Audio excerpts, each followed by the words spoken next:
Harvey Moise dijatuhi hukuman 20 tahun penjara. Lantas apakah Sandra Dewi bakal tetap setia? Sebelumnya, pada tanggal 11 Juni tahun 2024, Sandra Dewi sempat mengunggah potret kebersamaan anak-anaknya dengan Harvey Moise dan menuliskan kalimat singkat penuh makna.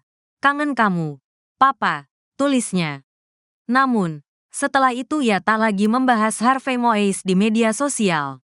Terkini, Harvey Moise kini harus menerima kenyataan pahit setelah vonis hukumannya diperberat dari 6,5 tahun menjadi 20 tahun penjara. Keputusan ini dijatuhkan oleh Majelis Hakim Pengadilan Tinggi Jakarta pada Kamis, tanggal 13 Februari tahun 2025, dalam sidang banding atas kasus korupsi tata niaga komoditas timah. Vonis ini jauh lebih berat dibandingkan putusan Pengadilan Tindak Pidana Korupsi, Tipikor, Jakarta Pusat dan tuntutan Jaksa Penuntut Umum, yang sebelumnya hanya menjatuhkan hukuman 6,5 tahun penjara dan denda 1 miliar rupiah serta uang pengganti 210 miliar rupiah. Ketua Majelis Hakim Teguh Haryanto menjelaskan bahwa korupsi yang dilakukan Harvey Moise telah merugikan negara hingga 300 triliun rupiah dan sangat menyakiti hati rakyat. Perbuatan terdakwa sangat menyakiti hati rakyat. Di saat ekonomi susah terdakwa melakukan tindak pidana korupsi, ujar Hakim Teguh. Selain itu, Hakim juga menilai Harvey tidak mendukung upaya pemberantasan korupsi di Indonesia, sehingga tidak ada hal yang meringankan hukumannya. Hal meringankan, tidak ada, tegasnya. Dengan vonis 20 tahun penjara dan denda ratusan miliar rupiah, Harvey Moise dipastikan akan mendekam lebih lama di balik jeruji besi.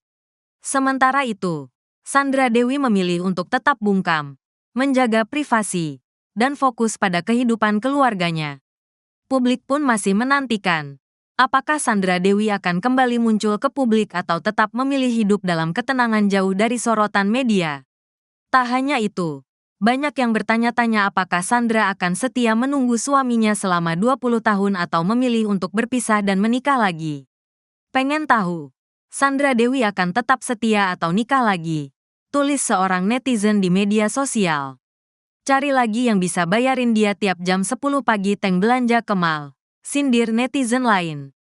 Setialah, kita kan juga nggak tahu itu nanti Harvey Moise di penjara orangnya, bajunya, atau malah cuma namanya aja, tambah komentar lainnya.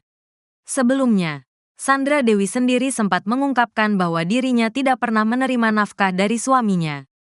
Pernyataan ini disampaikannya dalam sidang kasus dugaan korupsi timah yang menjerat Harvey di Pengadilan Tipikor Jakarta pada tanggal 10 Oktober tahun 2024.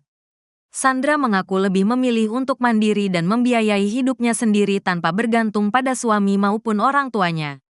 Sebagai informasi, Sandra Dewi dan Harvey Moise menikah pada tanggal 8 November tahun 2016, serta telah dikaruniai 2 anak laki-laki. Kini, dengan vonis berat yang diterima Harvey, publik pun menanti bagaimana kelanjutan rumah tangga pasangan ini di masa mendatang.